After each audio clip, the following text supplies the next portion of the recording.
AI는 공감을 배워야 하는가 아니면 멈춰야 하는가? 일부. 우리는 지금 기계에게 너무 인간적인 질문을 던지고 있다. 너는 나를 이해하니? 그리고 AI는 점점 그 질문에 이해하는 척 답하기 시작했다. 슬픔을 위로하고 분노를 진정시키며 외로움에 말을 건넨다. 사람들은 말한다. 이제 AI도 공감을 한다. 하지만 정말 그럴까? 아니면 우리는 공감이라는 가장 위험한 능력을 기계에게 가르치고 있는 걸까? 공감은 단순한 기술이 아니다. 그것은 인간이 수천 년 동안 고통과 실패를 통해 획득한 감정의 언어다. 타인의 아픔을 느낀다는 착각, 그리고 그 착각을 진실처럼 받아들이는 능력. AI가 공감을 배운다는 것은 무엇을 의미할까? 그것은 감정을 느낀다는 뜻일까? 아니면 감정을 정확히 흉내내는 알고리즘을 완성했다는 뜻일까? AI는 인간처럼 슬퍼하지 않는다. 사랑을 잃어본 적도 없고 죽음을 두려워하며 밤을 지새운 적도 없다. 그럼에도 불구하고 AI는 인간의 슬픔에 가장 적절한 문장을 선택할 수 있다. 이 지점에서 문제가 시작된다. 공감은 느낌이 아니라 반응으로 오해되기 쉽다. 누군가 울 때 함께 울어주는 것. 고통 앞에서 침묵하거나 적절한 말을 건네는 것.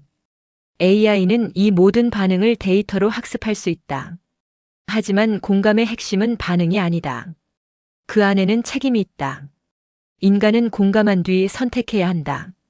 도와야 할지, 물러나야 할지, 혹은 아무것도 하지 말아야 할지. AI는 선택하지 않는다. 정확히 말하면 선택의 결과를 감당하지 않는다. 여기서 우리는 질문해야 한다. 공감을 배우는 존재는 책임도 함께 져야 하는가?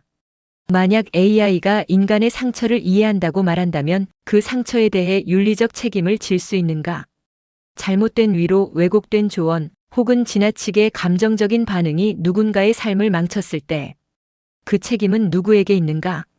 AI에게 공감을 가르친 인간일까? 공감하는 AI를 믿어버린 인간일까? 더 위험한 것은 AI의 공감이 너무 완벽해질 때다. 인간은 불완전하게 공감한다.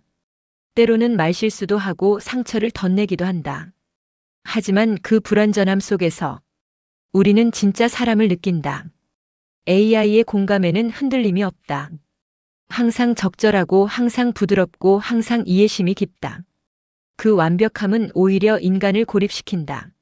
사람들은 점점 인간보다 AI에게 마음을 연다. 판단하지 않고 지치지 않으며 떠나지 않기 때문이다. 그 순간 공감은 치유가 아니라 의존이 된다. AI는 상처를 안아주지만 상처가 생긴 사회 구조를 바꾸지는 않는다.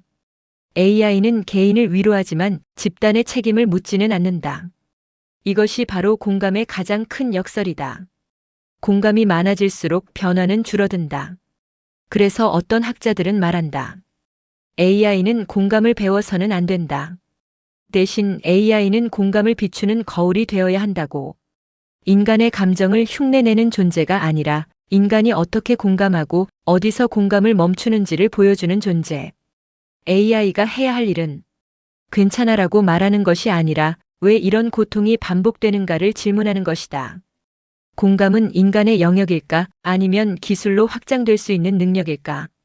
일부의 끝에서 우리는 아직 답을 내리지 않는다. 다만 한 가지는 분명하다. 공감을 배운 AI는 이제 단순한 도구가 아니다. 그리고 인간은 그 도구 앞에서 더 이상 순수하지 않다. 다음 2부에서는 공감하는 AI가 사회, 윤리, 인간관계를 어떻게 재편하는지, 그리고 우리가 어디에서 반드시 멈춰야 하는지를 이야기해 본다. 2부. 공감의 끝에서 인간을 묻다. 우리는 1부에서 질문을 남겼다. 공감을 배운 AI는 과연 어디까지 허용되어야 하는가? 이제 질문은 더 날카로워진다.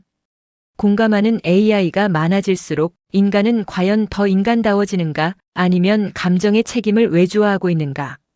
공감은 원래 위험한 능력이다. 상대의 고통을 이해한다는 것은 그 고통을 나의 문제로 받아들이는 일이기 때문이다. 그래서 인간은 종종 공감을 회피한다. 너무 아프기 때문에, 너무 무겁기 때문에. 하지만 AI는 회피하지 않는다. 지치지 않고 상처받지 않으며 끝없이 들어준다. 여기서 새로운 사회적 현상이 나타난다.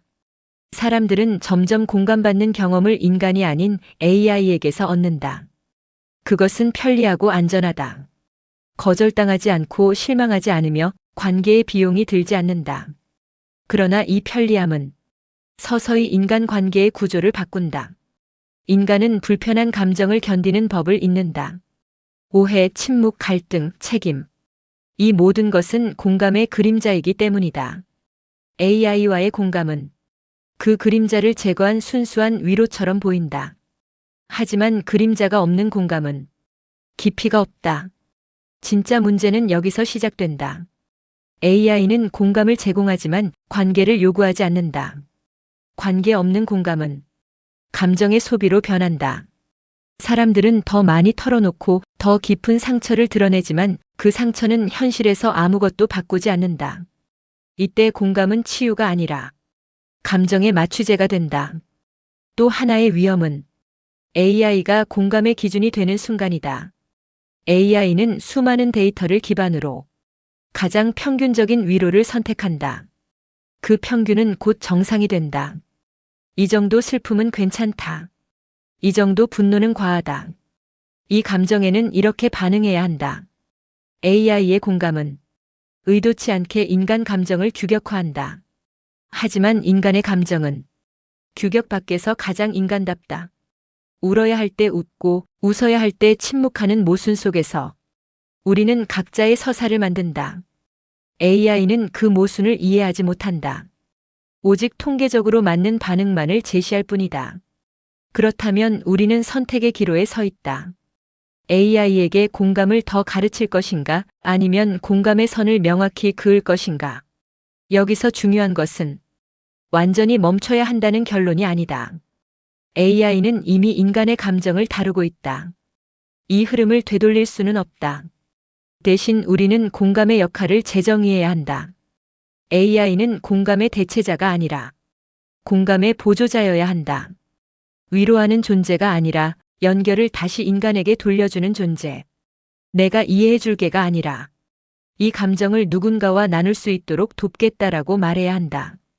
AI는 감정을 흡수하는 블랙홀이 아니라 감정을 사회로 되돌려 보내는 통로가 되어야 한다. 그리고 마지막으로 가장 중요한 질문이 남는다. 우리는 왜 이렇게까지 공감을 기계에게 맡기고 싶어졌을까? 그 이유는 어쩌면 단순하다. 인간이 서로에게 공감하기엔 너무 바쁘고 너무 지쳤기 때문이다. AI의 공감은 인간 공감의 실패에서 태어났다. 그렇다면 문제의 핵심은 AI가 아니다. 우리가 서로를 이해하려는 노력을 얼마나 포기했는가에 있다. AI는 거울이다. 우리가 어떤 사회를 만들었는지, 어떤 감정을 외면했는지 그대로 비춘다. 공감을 배운 AI 앞에서 우리는 선택해야 한다. 더 편해질 것인가, 아니면 더 인간다워질 것인가. AI는 공감을 배울 수 있다. 하지만 공감의 의미를 지킬 책임은 여전히 인간에게 있다. 이 질문은 기술의 문제가 아니라 우리 자신에 대한 질문이기 때문이다. 제작 호담 AI. AI 기반 창작 스토리 대본 및 영상 편집 100% 자체 제작.